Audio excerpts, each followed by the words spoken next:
자, 오늘은 어버이 주일로 있는데 부모를 공경하라, 부모님을 공경하라라는 그런 말씀도 전해야 되겠지만은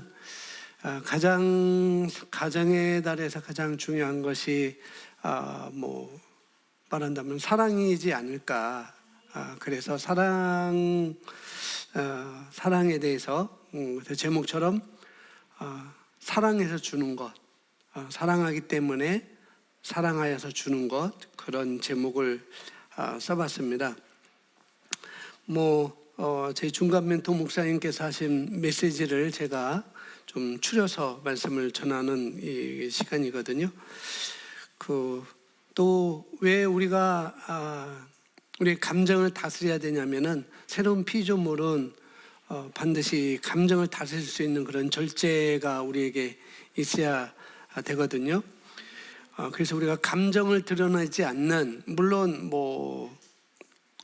결혼 부부 구청에서는 감정을 드러내야 됩니다. 나의 감정이 무엇인지 드러내야 거기서 이제 코칭이 되고 치유가 되고 그러기 때문에. 그렇지만은 우리가 일상사회에서 우리가 살아가는 데 있어서 감정을 드러내는 것을 우리가 좀 절제를 해야 된다는 것을 아셔야 되겠죠. 근데 억지로 안 드러내는 것이 아니고, 그런 것이 아니고 꼭꼭 눌러 참는 옛날 우리 어머니들의 그런 감정이 아니라, 우리가 하나님의 말씀에 기초해서 내 감정이 슬프다, 내가 기쁘다, 내가 힘들다, 어렵다, 이런 부분들을 여러분들이 절제할 수 있는 그런 표현들을 하셔야 되겠습니다. 그죠? 감정이 있지만은 그 감정에서 슬픈 것, 기쁜 것, 기쁜 것은 또 표출해도 되겠죠. 그러나 상대방이 너무나 슬프고 어려운데 내가 기쁘다고 상대방을 무시하고 나의 기쁜 것만, 나의 충만한 것만 이렇게 얘기하면은 또 상대방을 또 배려하는 그런 마음이 또 아니잖아요. 그런 것들 우리가 잘 표현할 수 있어야 되겠고요. 자, 오늘 사랑하여 주는 것을 우리가 함께 나누겠습니다. 여러분, 받는 것이 복됩니까? 주는 것이 복됩니까? 받는 것이 복됩니까? 주는 것이 복됩니까? 받는 것이 기뻐요? 주는 것이 기뻐요? 아니, 그렇게 하지 말고 받는 것이 기뻐요? 주는 것이 기뻐요? 좀 줄어들었죠? 네. 받는 것이 기쁜 것인지 주는 것이 기쁜 것인지, 우리 두 가지 다 해야 돼요. 그죠? 받는 것도 기뻐야 되고 주는 것도 기뻐야 됩니다. 그런데 성경적인 것은 주는 것이 더 우선이 돼야 된다는 것. 줄 때 내 기쁨이 더 많아져야 되고, 물론 받을 때 슬프게 받으면 안 되고요. 기쁘게 받으셔야 돼요. 복되게 받으시고. 그런데 성경적인 원리를 따라서 우리가 할 때 내가 받는 것만 내가 기뻐하는 것이 아니라 주는 것을 기뻐할 수 있는 그런 새로운 피조물의 자세가 돼야 되지 않겠어요? 사도행전 20장 35절에 사도 바울이 에베소 교회 장로들에게, 지도자들에게 말하면서 여러 가지 말하라죠. 말하면서 거기서 말하는 것이 바로 그래서 받는 것보다 주는 것이 더 복되다라고 이렇게 말씀을 하고 있습니다. 물론 새로운 피조물인 그리스도인 저와 여러분은 이미 복된 사람이 되었습니다. 그죠? 복된 사람이 되었는데 더 복된 자의 삶을 사는 것은 우리에게 허락되어 있다는 것. 내가 복된 자이지만은 복된 삶을 내가 살 수 있지만은, 그러나 하나님께서는 더 복된 자의 삶을 사는 것이 우리에게 합당하다고 말씀하셨습니다. 그래서 자, 앞부분은 쭉 이렇게 보시면 되겠고요.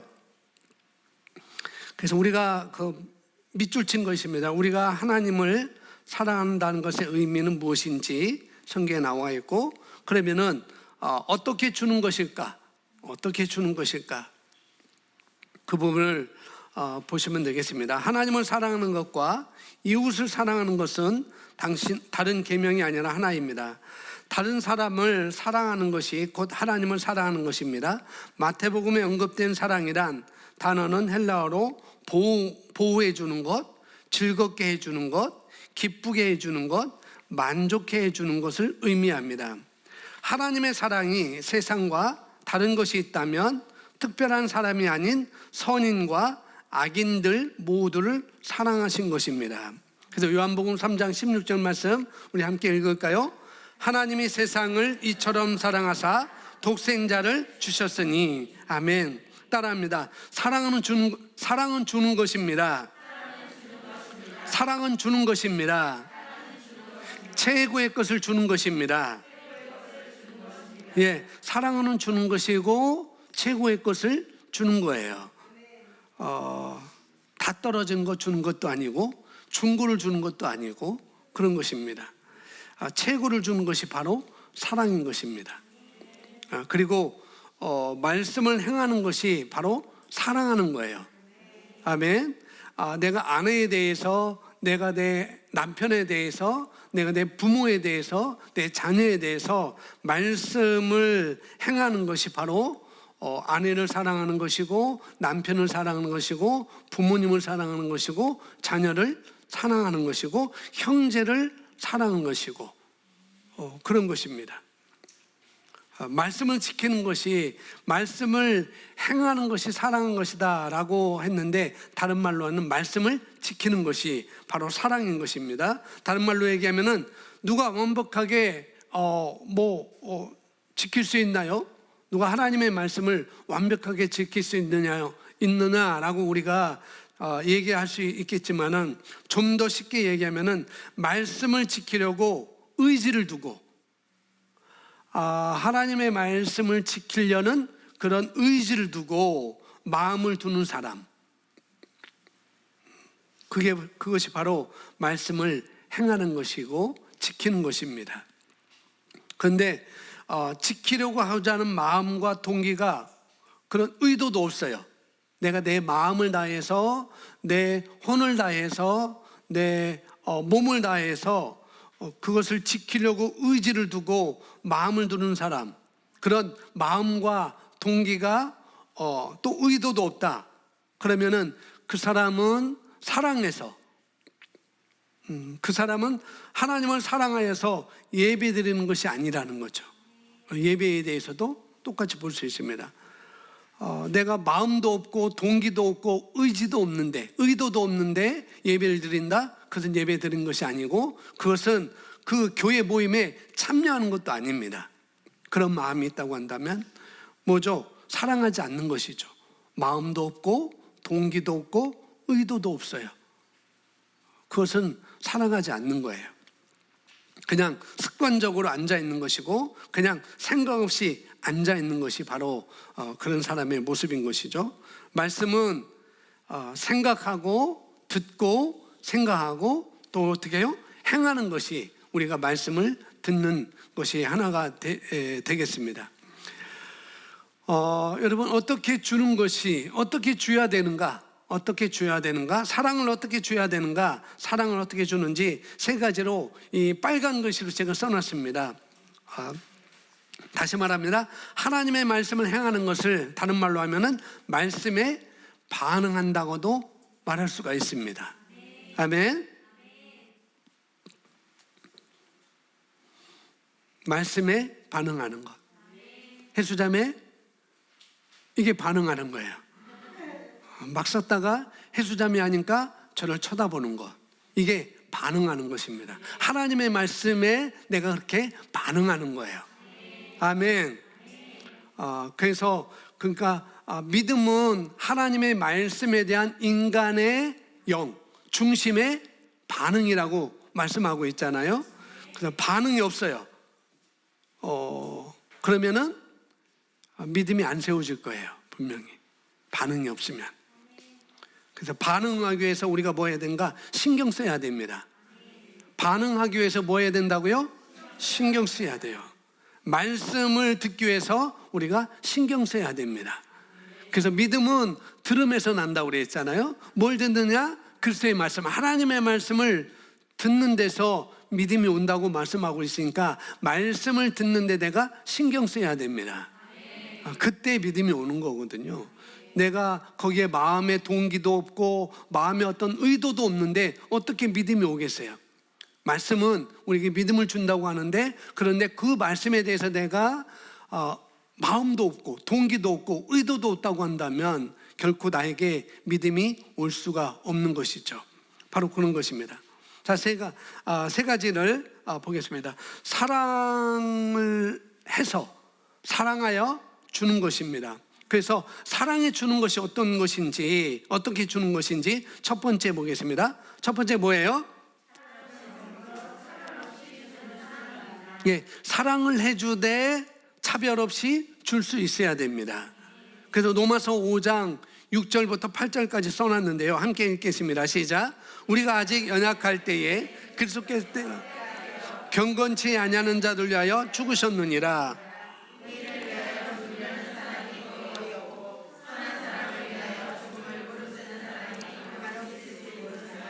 우리가 아직 죄인이었을 때 그리스도께서 우리를 위하여 죽으심으로써 하나님께서는 우리를 향한 그의 사랑을 나타내느니라. 아멘. 요한복음 우리가 읽고 요한복음 3장 16절에 하나님이 세상을 이처럼 사랑하사, 하나님의 세상을 그렇게 사랑하셨어요. 뭐냐면은 이 세상은 구별된 세상이 아니고요. 하나님께서 사랑을 주실 때, 우리가 사랑해서 주실 때 구별된 세상은 아니었습니다. 모든 세상이었습니다. 하나님이 세상을 이처럼 사랑할 때 그 세상은 모든 세상이었다는 거죠. 그 중에는 죄인도 있었겠죠. 그죠? 그 중에는 선인도 있었겠죠. 그 중에는 악인도 있었겠죠. 그 중에는 사기꾼도 있을 것이고, 그 중에는 도둑도 있었을 것이고, 그 중에는 강도도 있었을 것이고, 그 중에는 하나님을 원망하고 비방하는 사람들도 분명히 있었을 것입니다. 그런데 하나님은 그 모두를 사랑하여 누구를 주셨어요? 독생자 예수 그리스도를 우리에게 주셨습니다. 왜? 사랑하여서 주는 것입니다. 그러니까 하나님의 사랑은 차별이 없이 주는 사랑이라는 것. 우리가 해야 될 사랑이 뭐예요? 차별 없이 해야 될 사랑이에요. 그게 아내이든지 그게 남편이든지 그게 부모님이든지 자녀이든지 차별 없이 우리가 줄 수 있는 사랑을, 우리가 이런 사랑을 우리가 가져야 되겠죠.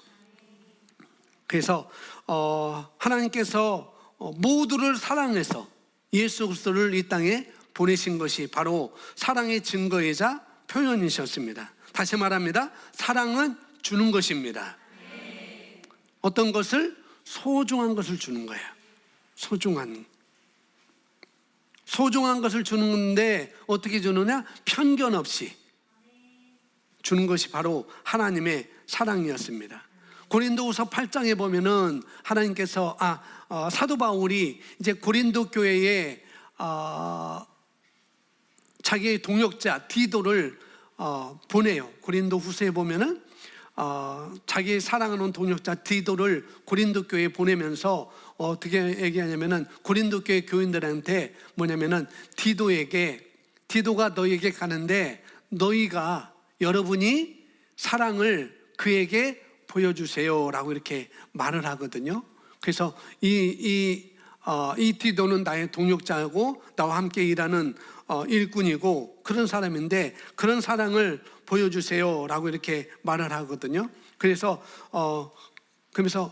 그 파송한 교회들에 대해서, 그 고린도 교회 그런 교회들에 대해서 그것을 보고서 우리가 그들에게 여러분을 자랑할 것이 참된 것이었음을 확인할 것입니다라고 말합니다. 여기서 사랑이 어떤 걸까요? 사랑은 사랑을 보여달라고 이렇게 얘기할 때 여기서 말하는 사랑은 뭐냐면 진심으로 도와주고, 지금 디도가 너희에게 가는데 고린도 교회에 가는데 어떻게 해요? 사랑을 보여달라고 말하는데 그 사랑은 뭐냐면은 보듬어주고 또 진심으로 도와주고 함께 해주고 격려해주고 세워주는 것입니다. 그래서 여러분, 사랑을 너무 어렵게 생각하지 마세요. 사랑하면요 함께 있고 싶습니다. 내가 사랑하면 함께 있고 싶어요. 그래서 하나님이 가장 큰 사랑을 어떻게 하셨죠? 성령님을 영원토록 보혜사 성령님을 영원토록 우리 안에 거주하도록 하나님께서 계획하셨습니다. 아멘. 그래서 이 사랑, 그 핵심적인 개념이 근원을 따지면은, 사랑에 대한 핵심적인 근원을 따지면은 뭐냐면은 함께하는 것입니다. 그래서 요한복음 1장 14절도 뭐예요?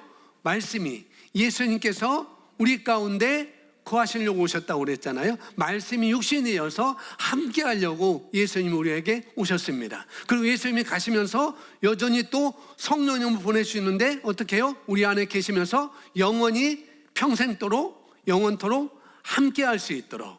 그래서 사랑은 함께 하는 것입니다. 다른 게 없어요. 여러분, 선물도 함께 할 때 줄 수가 있는 거잖아요. 그죠? 함께 할 때 칭찬도 해줄 수 있는 것이고, 함께 할 때 스킨십도 할 수 있는 것이고, 함께 할 때 설거지도 해줄 수 있는 거잖아요. 그죠? 지금 떨어져 있어요. 지금 떨어져 있습니다. 근데 가까이 하면 사랑이 완성돼가는 속도가 더 빨라집니다. 내가 아내와 내가 남편과 내가 또 내 자녀와 함께하는 시간을 많이 가지면은 성장하는 속도가 빨라진다고요. 사랑이라는 것도 그렇게 됩니다. 그래서 여러분, 기러기 아빠, 기러기 엄마, 기러기 가정, 그것이 있으면은 될까요? 안 될까요? 안 됩니다. 그건 안 돼요. 왜냐면은 아내 혼자, 또 남편 혼자, 또 여러 가지 자기 애를 교육시키다 본다고 한다면 교육시키려고 그렇게 하는 경우가 많이 있는데, 그런 것은 성경적인 원리가 아닌 거거든요. 그것은 아주 중요한 것을 놓치는 거예요. 사랑은 아까 뭐라고 그랬어요? 함께 하는 거라고 그랬잖아요. 그래서 중요한 것을 놓치고 있기 때문에 기러기 가정들, 기러기 아빠, 기러기 엄마, 그런 것들은 성경적인 원리가 아니라는 거죠. 함께 하는 것이고, 좋은 것을 주는 것이고, 돌보아 주는 것이에요. 보호해 주는 것이고, 즐겁게 해주는 것이고, 만족시켜 주는 것입니다. 그래서 부부 코칭할 때 뭐예요? 서로 만족시켜 주는 거라고 얘기를 했어요. 그것이 필레오 사랑이든지, 그것이 에로스 사랑이든지, 그것이 아가페 사랑이든지, 나만 만족이 아니고 상대방을 만족시켜주는 것, 그게 사랑의 개념인 것입니다. 하나님은 우리를 그렇게 사랑하셨기 때문에 최고봉인 바로 예수님을 우리에게 보내주셨어요. 영생을 주셨고, 구원도 주셨고, 치유도 주셨고, 부여도 주셨고, 건강도 주시고, 사람들에게 복이 되도록 우리에게 주신 것이죠. 아멘. 받은 것이 많으니까 우리는 어떻게 해요? 또 줄 수가 있는 것입니다. 아멘. 하나님이 없는 사람에게 주라고 하시지는 않았다는 거죠. 하나님께서 할 수 없는 사람에게 하라고 한 것은 성경에서 아무리 찾아봐도 없어요. 우리에게 이미 다 주셨기 때문에, 우리가 할 수 있기 때문에 하나님은 사랑하라고 이렇게 말씀하고, 우리에게 주라고 이렇게 말씀하시죠. 줄 수 있는 것이 있으니까 주라고 말씀하시는 것이고. 그래서 여러분, 하나님의 사랑은 어떻게 하는 것인데, 특별히 이런 걸 확인할 때 하나님의 사랑을 우리가 줄 때, 특별히 이것을 우리가 확인할 때, 아무나 특별한 사람을 선택하지 말고 어떻게 해요? 차별 없이 우리는 사랑해야 됩니다. 그것이 바로 하나님의 사랑이었어요. 여러분, 세상을 여러분 한번 봐보세요. 세상 차별합니까? 차별하지 않습니까? 차별했죠. 그래서 차별금지법 하는지 모르겠지만은 그건 전혀 다릅니다. 남자와 여자를 많이 차별하죠. 여러 가지로. 우리 여기 계신 어르신 세대는 많이 그것이 많이 차별했습니다. 그래서 우리 어른 시대에도 보면은 고등교육을 받으신 분들이 그렇게 없어요. 남자하고 여자 차별이 많이 있었기 때문에, 그래서 남존여비 들어보셨잖아요. 그런 것이 있었습니다. 그래서 아들이 있으면 아들은 더 공부시키고, 딸은 공부시키는 것보다도 돈을 벌도록 내보내고 그렇게 했었죠. 공장에 보내고. 그래서 저희 누님들도 중학교를 졸업하고 고등학교를 보내지 않았어요. 그리고 중학교 졸업하고 다 서울로 보내가지고 그때 저희 외삼촌이 서울에 방배동에 살고 계셨기 때문에 다 서울로 보내서 공장에서 일하도록 했어요. 지금 생각나지 않는데 영등포역 그 앞쪽에 북광장 앞쪽에 보면은 신세계 백화점이 있었어요. 거기 왜 뭐냐면은 경남방집인가? 경남 방직이 있었어요. 근데 거기서 시골에서 올라온 학생들을 공부할 수 있는 야간 고등학교가 있었습니다. 그때 저희 작은 누님도 거기 다니면서 거기 학교를 졸업하고 저희 큰 누님도 그렇게 고등학교 그렇게 공부했거든요. 돈 벌면서 그렇게 공부를 했습니다. 근데 가정에서는 공부할 수 있는, 교육할 수 있는 그런 것을 하지 않았죠. 근데 저희 아들들은 차별 때문에 고등학교 가고 대학교까지 갈 수 있도록 그렇게 저희 부모님이 그렇게 했어요. 왜냐면 그 시대는 굉장히 가난했으니까요. 엄청 가난했죠. 제가 어렸을 때 굉장히 가난했습니다. 특별히 여자들이 편견을 많이 당했습니다. 우리 어르신, 우리 장은남 성도님도 그렇고 아마 함 집사님, 또 황수영 성도님, 또 안상난 우리 집사님, 다 그런 거, 걱정이 성도님 다 그런 걸 아마 다 느끼실 거예요. 그런 차별이 많이 있었다는 것. 지금도 마찬가지입니다. 여성들이 지금 직장에서 불평등 사회에 살고 있죠. 많이 바뀌었는데도 아주 굉장히 아직까지도 그것이 남아 있습니다. 직장에 가서 똑같이 일하고 똑같은 시간을 보냈는데도 차이가 나게끔 그렇게 그런 급여도 차이가 나고 그런 것을 우리가 볼 수가 있죠. 세상이 변한 줄 알았는데 그러나 여전히 똑같아요. 그리고 아기를 가지면 임신하면은 육아휴직 갖는 것도 눈치를 봐야 되고 또 복직하는 것도 과연 이것이 보장될까라고 그런 눈치를 보면서 이렇게 직장을 다녀야 되는 그런 회사들이 지금 많이 있는 것 같습니다. 또 가정에서 보면은 형제나 자매들 간에도 차별이 많이 있습니다. 그런 차별들이 많이 있죠. 그래서 너는 장남이니까, 너는 장손이니까 둘째 셋째는 신경도 안 쓰고 장남에게만, 장손에게만 맛있는 음식을 다 주고 그랬어요. 저희 가정도 보니까 제가 이거 말씀 보니까 제가 있을 때 저희 할머니 살아계셨거든요. 근데 저희 할머니가 저희 형만 굉장히 기호 많이 해주셨어요. 형한테만 맛있는 거 주고 사탕을 사주고 사탕도 주고, 저는 둘째 있는데 저는 국물도 없었습니다. 저희 아버지도 그랬어요. 장남이니까 너는 이렇게 커야 된다 하고 장남인 형님한테 많이 기대를 걸고, 또 막내는 막내라고 구두도 사주고 그렇게 가난했었는데 막내는 그렇게 귀여웠었는지 모르겠어요. 지금은 조폭같이 생겼지만은 어렸을 때 굉장히 귀여웠어요. 귀여웠나 봐요. 역시 가운데 저는 국물도 없었습니다. 형 운동화, 까만 운동화 기억나세요, 집사님? 까만 운동화. 중학교 때 까만 운동화는, 중학교 때는 까만 운동화에 까만 그 끈을 맸었고, 고등학교 때는 까만 운동화에 하얀 끈을 맸어요. 그게 중학교, 고등학교 구별하는 것이었습니다. 운동화도 형이 신다고 많은 거, 저 신고 다니고 그랬었어요. 그렇게 차별이 있었다고요. 남자인데도 불구하고 장남하고 가운데하고 막내하고 이렇게 차별이 많이 있었어요. 또 반대, 막내는 귀여워하고 또 장남은 또 그렇게 귀여워하지 않고 그런 것도 또 많이 있었죠. 그러니까 다 자기 마음이에요.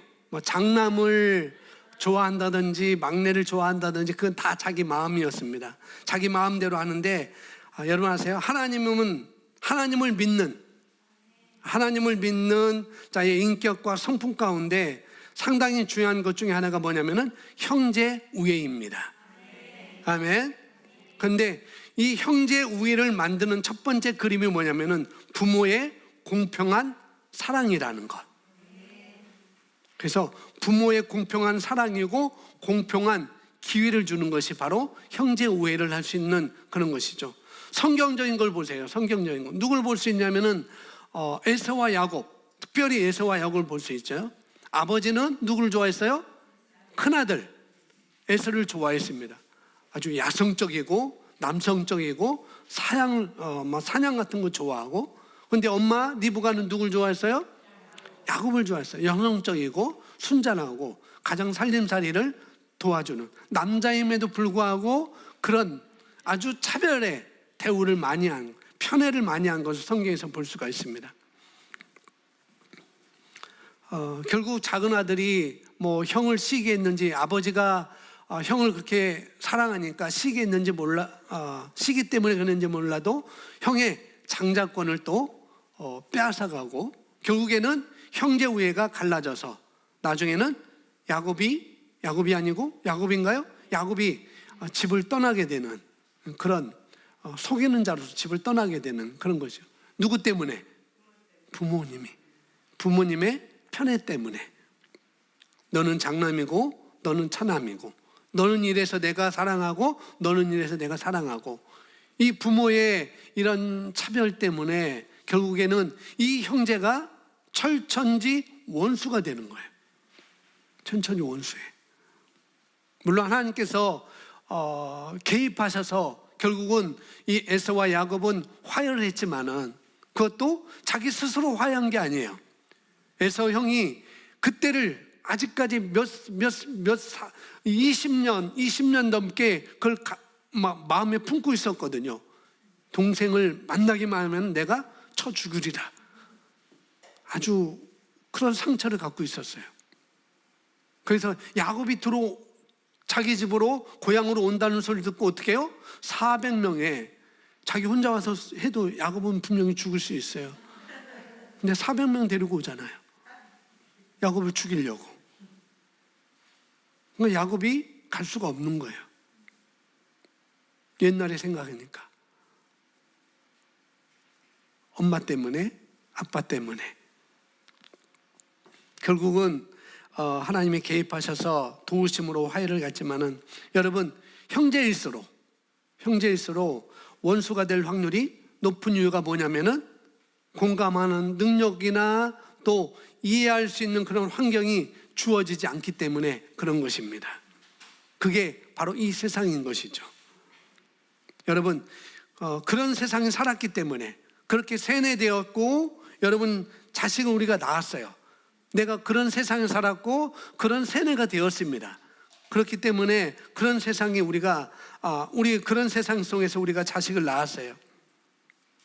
여러분, 편애합니까? 공평하게 합니까? 공평하게 할 수 있지. 독생자인데.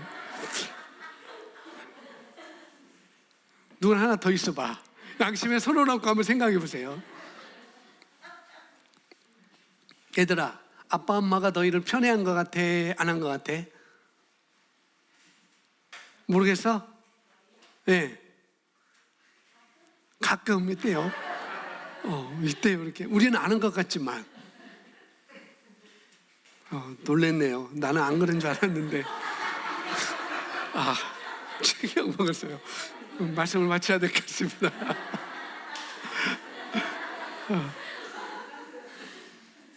그래요. 여기 그러네. 첫째, 둘째, 셋째, 넷째. 셋째 있는 사람도 있지만, 독생자는 편애할 수 없겠죠. 그러나 둘만 돼도, 또 셋 돼도, 여기 넷 돼도. 그죠, 집사님? 그죠, 성도님? 편애를 안 한다고 하는데, 어떻게 보면은 내 가슴에 손을 얹고 보면은 편애할 수가 있어요.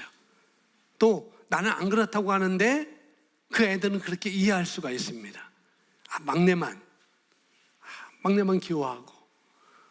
근데 그럴 수밖에 없음에도 불구하고 그들은 또 그렇게 이해를 하는 것이죠. 그래서 그런 것도 있다고 하는 것을 우리가 이해를 또 해야 됩니다. 아버지 엄마의 편애로 인하여서 말미암아 자녀의 삶이 무너질 수 있어요. 그죠? 에서와 야곱을 보면 우리가 성경에서 볼 수 있잖아요. 또 누구죠? 야곱을 보면은 이 편애 때문에, 이 차별 대우 때문에 야곱을 보면은 야곱은 첫째 분이 나엘이었고 원래는 나엘을 자기 외삼촌의 딸 둘째 딸을 굉장히 사랑했어요. 근데 외삼촌이 어떻게 속이는 바람에 첫째 딸 레아를 야곱에게 시집을 보내게 되죠. 근데 야곱의 마음은 누구였었어요? 그렇게 결혼했음에도 불구하고 라헬을 사랑했어요. 굉장히. 레아가 야곱과 함께 살면서 얼마나 함께 살지만은 이 레아는 사랑을 많이 못 받았죠. 라헬보다, 자기 동생보다 남편으로서 남편에게 사랑을 많이 못 받았어요. 아주 처절한 삶을 레아가 살았죠. 아주. 그래서 하나님께서 성경은 실제로 이렇게 얘기를 해줍니다. 레아는 남편이 거들떠보지도 않는 거예요. 그냥 자녀를 낳기 위해서, 그것만을 위해서 레아를 침실에 함께 갈 뿐이지 오로지 야곱의 마음은 나일 뿐이 없었습니다. 그런 레아의 마음을 하나님이 아셨는지 모르겠지만은 그런 레아의 마음을 하나님께서 상달하시고 그런 걸 받아주셔서 레아에게는 많은 자식을, 그 당시 아들이 굉장히 귀했잖아요. 근데 왜 그러냐면은 아브라함도 이삭이 독자였잖아요. 독자였고 물론 뭐 이스마엘이 있었지만은 원초적으로 보면 이삭 혼자였었어요.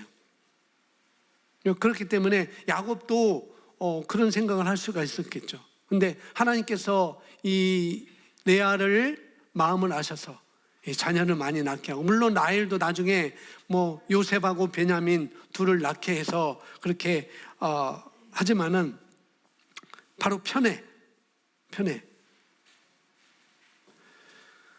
하나님은 공평하시거든요. 하나님은 아주 공평합니다. 그런데 레아는 차별받고 있는 거예요, 지금. 굉장히. 라헬을 너무나 사랑하니까. 하나님께서 레아에게 힘을 주시고 아들까지 많이 주시고 나중에 라헬도 뭐 요셉과 베냐민을 두 아들을 낳기는 하지만은 사실 차별이라는 것은 하나님께서 만든 것이 아니라 사람이 만든 거잖아요. 그죠? 뭐 이삭과 리브가가 그랬고 또 야곱이 자기 두 아내에 대해서 그렇게 했고 또 이 세상 살아가는 그것도 바로 이 부모인 우리들이 그렇게 하는 것을 볼 수가 있습니다. 여러분 절대 편애해서는 안 됩니다. 아멘. 사랑은요 공평하게 주는 것입니다. 아주 공평하게. 왜요? 공평하게 주지 않으면은 그 아이와 또 피해 대상인 그 사람은 절대 아주 자신감과 자존감 그리고 자기 의사를 표현할 수가 없어요. 편애를 하면. 편애를 내가 받고 있다라고 한다면은 그 아이는 자신감이 없고 자존감도 없어지고 그 다음에 의사를 표현할 수도 없어요. 그런 능력을 가질 수가 없습니다. 왜? 인정을 못 받았거든요. 부모로부터. 그렇게 큰 아이들은 자기 의견을 표현을 잘 하지 못합니다. 하나님께서 주신 그런 엄청난 자존감과 하나님이 주신 기업들을 인식을 잘 못해요. 그리고 그런 아이들은 날마다 숨어버려요. 잘 표현하지 못하고. 왜? 그렇게 살아왔기 때문에, 그렇게 들었기 때문에. 우리 세상에는요 마귀가 있는 세상이고 또 우리를 속이는 세상입니다. 마귀가 그런 것으로 여러분, 진짜 하나님이 여러분 안에 계심을 믿으시면,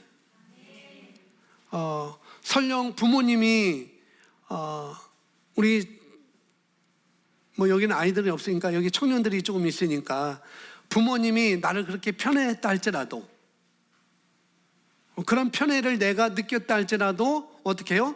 내가 진짜 하나님이 내 안에 계셔, 하나님이 내 안에 계셔, 성령님이 내 안에 계셔, 하나님은 나를 사랑하셔라고 그렇게 믿으면 부모님의 그런 편애나 판단이나 평가는 여러분에게 문제가 되지 않는다고요. 에이, 누구만 사랑하고, 에이, 누구만 사랑하고, 아들만 사랑하고, 큰애만 사랑하고, 그것은 별 문제가 안 돼요. 내가 하나님을 진짜로 믿고 있다고 한다면, 내가 말씀을 진짜로 믿고 있다고 한다면, 그런 마음이 있는 자녀는 부모가 긍휼하게 여겨지죠. 왜? 지식이 없으니까. 우리 부모님이 지식이 없어서 그런 거야 라고 해서 그 부모님 아주 긍휼히 여기는 마음을 갖게 되는 거죠. 부모님이 나에게 폭언을 써얹고, 부모님이 나를 구박하고, 부모님이 나를 편견을 가지고 온갖 악담을 퍼부었다 할지라도 여러분 안에 계신 그리스도가 여러분 안에 살고 있다라고 한다면 여러분은 그 분노보다도, 그런 분노를 하기보다도 이해를 할 수가 있습니다. 그건 성령님의 능력이거든요. 사랑의 힘인 것이죠.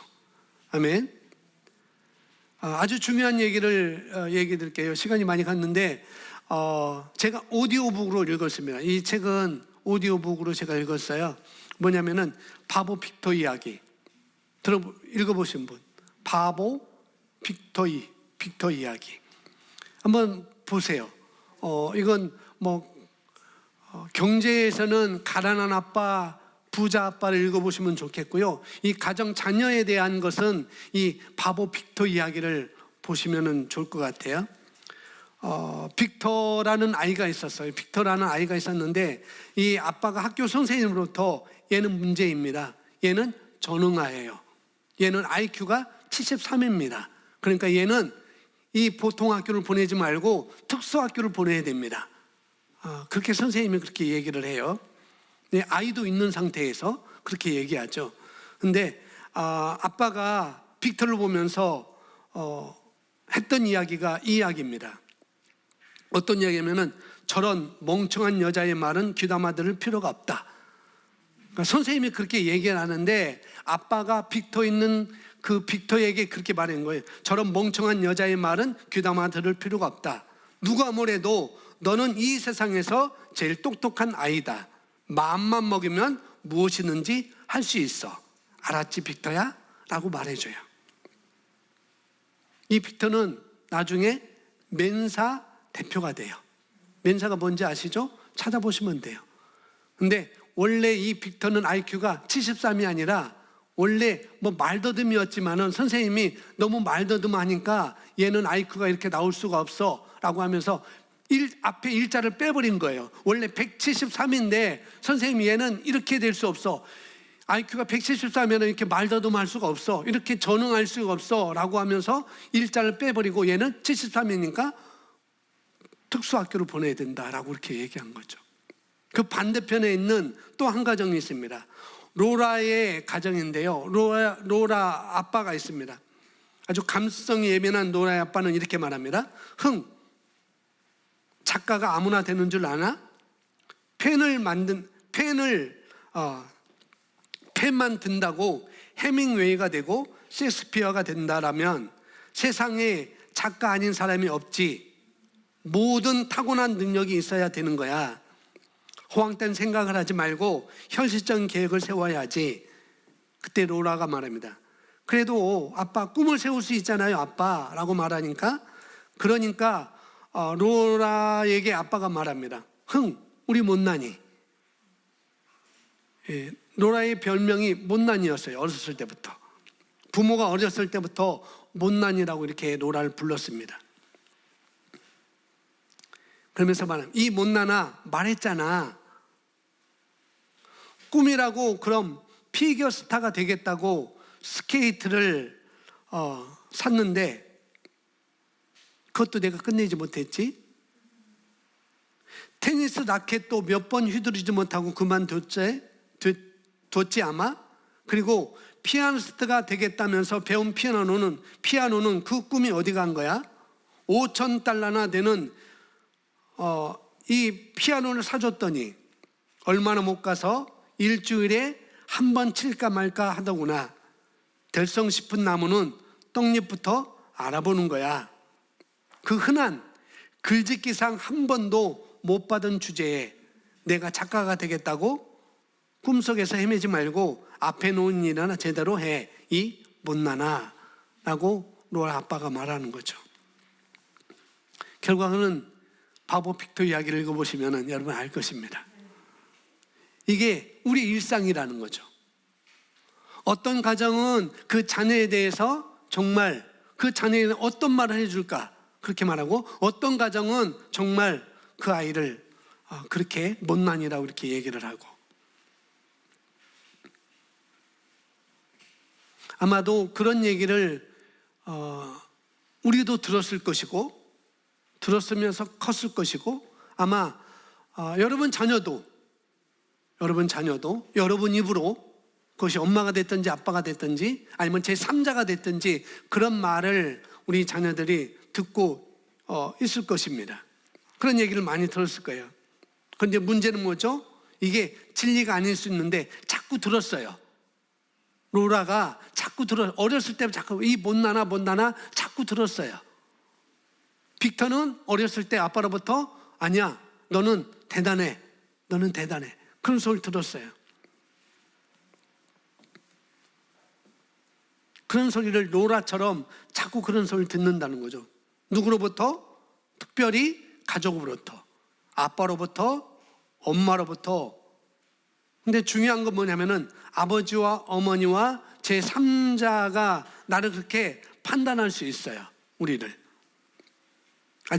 그런데 내가 아직 그 아이가 아직 옳고 그런 것을 판단하기 전에 이런 내용을 지속적으로 묵상하고 들어요, 우리 자녀들이. 그러면 나중에 누가 믿느냐? 자기 자신도 그걸 믿기 시작합니다. 나는 못난이야. 아빠가 말했지, 엄마가 말했지, 친구들이 말했지, 나는 이런 사람이야 라고 그것도 자기가 그렇게 믿기 시작한다는 거예요. 그럼 그게 현실이 되어집니다. 아주. 자, 보세요. 여기 제가 써놨어요. 기억하십시오. 미움도 두려움도 이해의 대상입니다. 부모나 제3자가 하는 말을 당신이 모두 허락할 필요가 있다 없다? 없습니다. 당신의 삶의 주인공은 당신 자신입니다. 우리도 차별 없이 모두를 사랑할 수 있는 사랑이 내부에, 내 안에 있음을 압니다. 하나님의 본질, 즉 하나님의 성품은 자기 아들 안에 있습니다. 그분께서 우리 안에 거하시러 오실 때에 성령으로 전이되었습니다. 우리 안에 성령은 인류를 사랑하시고 잃은 자를 구원하기 위해 우리를 사용하십니다. 아멘. 하나님의 사랑을 하나님의 사랑을 헬라어로 뭐라고 그래요? 아가페라고 말합니다. 아가페는 우리가 알고 있듯이 뭐예요? 아낌없이 주는 사랑이 바로 아가페 사랑이라고 그러죠. 그런데 그런 말도 있지만은 이 아가페는 무조건적인 사랑을 또 의미하고 있습니다. 무조건적인 거. 그러니까 차별이 없는 거죠. 그 사랑이 믿는 자 안에 있습니다. 아멘. 로마서 5장 5절에 성령이 우리 마음에 부어질 때 바로 하나님의 사랑이 우리 마음에 부은 바가 되었습니다. 그래서 저와 여러분은 사랑을 가지고 있습니다. 아멘. 인식하십시오. 경험되기까지 묵상하시면 돼요. 판단할 필요가 없습니다. 여러분은 줄 수 있습니다. 사랑은 결코 실패하지 않아요. 자, 두 번째는 읽어보겠습니다. 두 번째 시작. 계속 있습니다. 우리는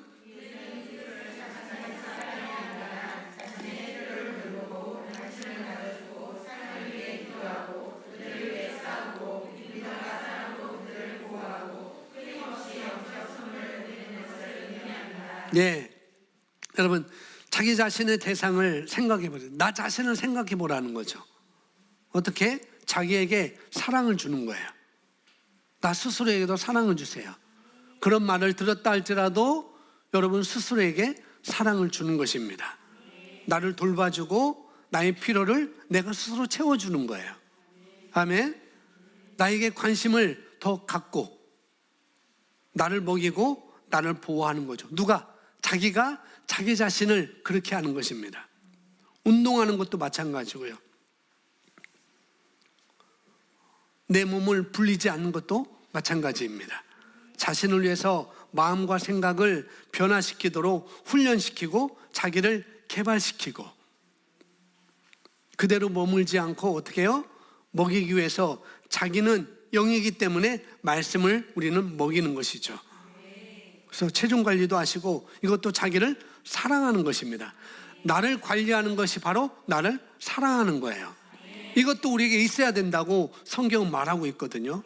무조건 남만 하는 게 아니고 나 자신 스스로도 사랑할 줄 알아야 돼요. 아멘.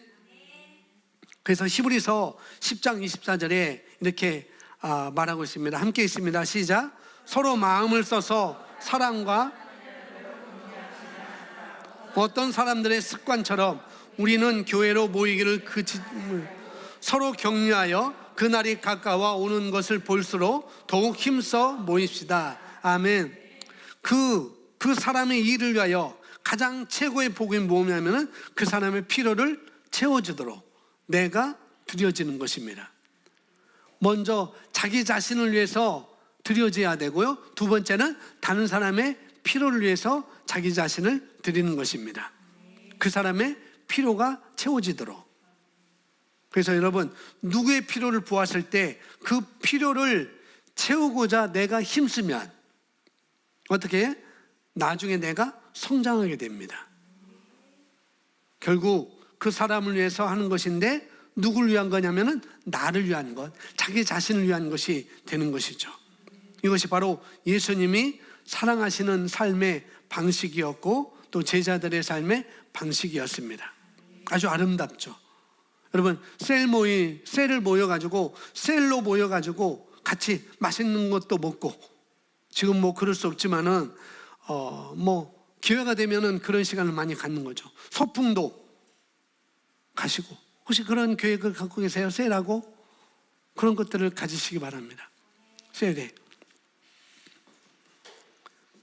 놀러도 가시고 또 소풍도 가시고 그냥 놀러 가되 누구하고 가느냐가 또 달라지겠죠.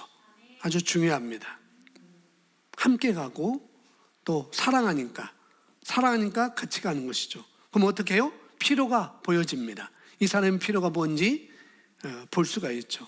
얘기하다 보면 주일날 한 시간 만나서 주일날 이 시간 만나서 서로 많이 만나야 이 시간뿐이 안 되잖아요. 그러면서 은혜 많이 받았다라고 할 수 있지만은 이 정도 가지고 어떻게 서로의 필요를 볼 수가 있을까요? 더 많이 만나야 되는 것입니다. 여러분 세론들을 더 많이 만나시고 사랑하여 주는 것입니다. 돌보아주고 필요를 채워주고 아픔을 격려해 주는 것이죠. 그것이 우리에게 있어야 되는 것이죠. 자, 세 번째 보겠습니다. 세 번째 읽습니다. 세 번째 시작. 자, 요한복음 15장 13절을 이것을 이렇게 얘기를 합니다. 함께 있습니다.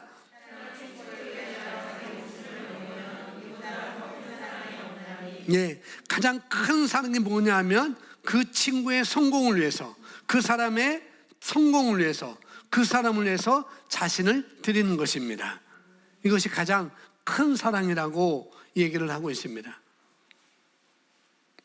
지금 이 세상 가운데 우리 주변에 우리가 다른 사람의 필요를 채워주기 위해서 섬기는 것들, 이것들을 오늘 갈라디아서 마지막에 갈라디아서 골로새서 이렇게 말씀을 하고 있는데요. 먼저 갈라디아서 4장 19절 있습니다. 시작.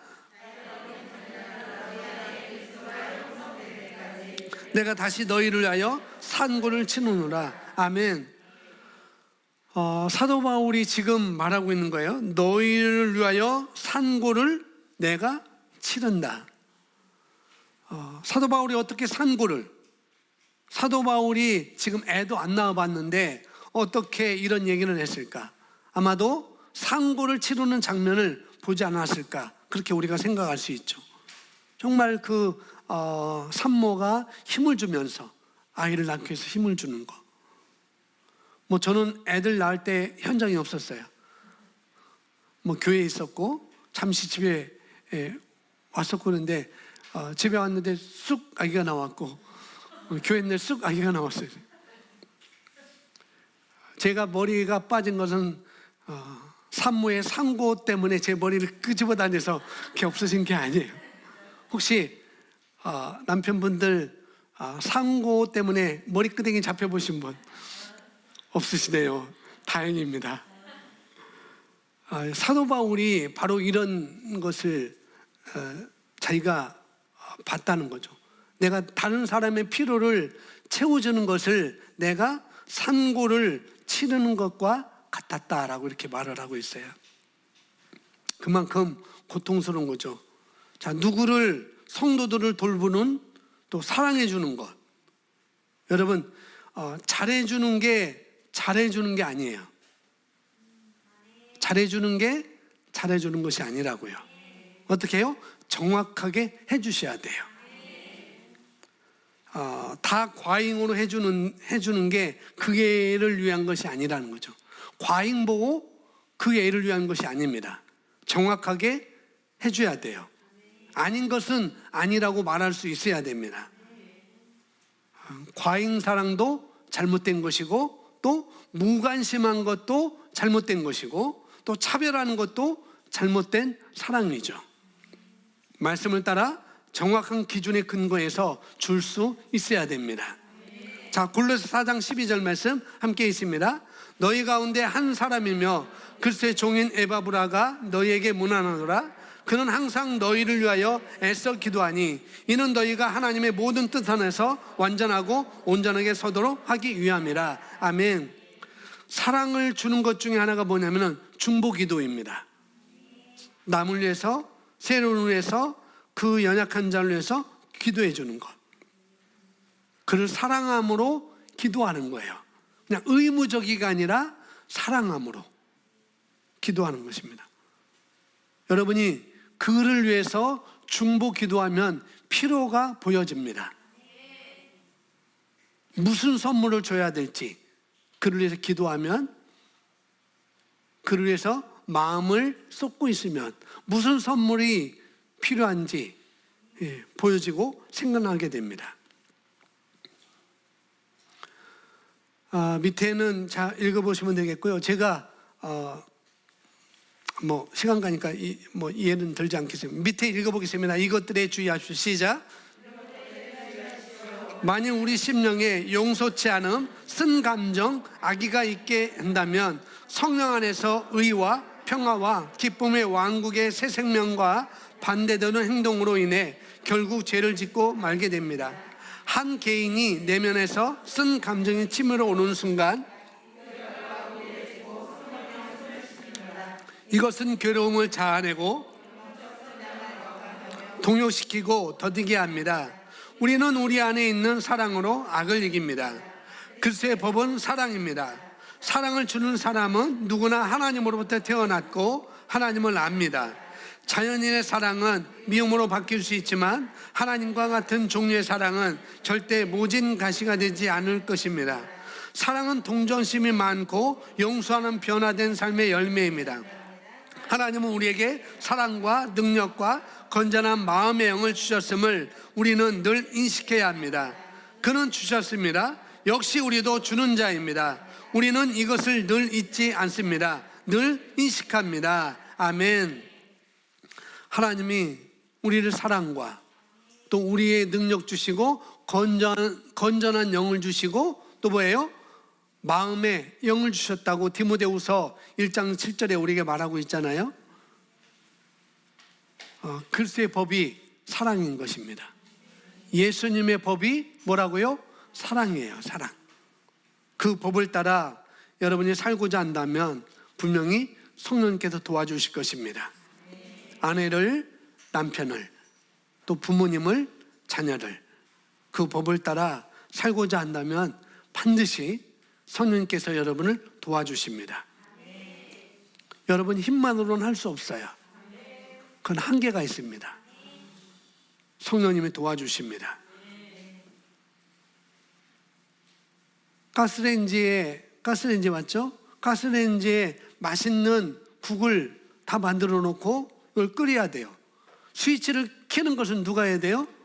내가 해야 되는 거예요. 우리가 해야 되는 것입니다.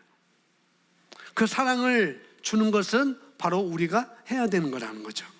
아멘. 여러분이 하고자 하셔야 돼요. 그렇게 원하셔야 됩니다. 따라서 고백합니다. 나는 내 형제를 책임지는 자입니다. 꼭 형제가 아니라도 나는 내 아내를, 내 남편을, 내 부모님을, 내 자녀를 책임지는 자라는 것. 아멘.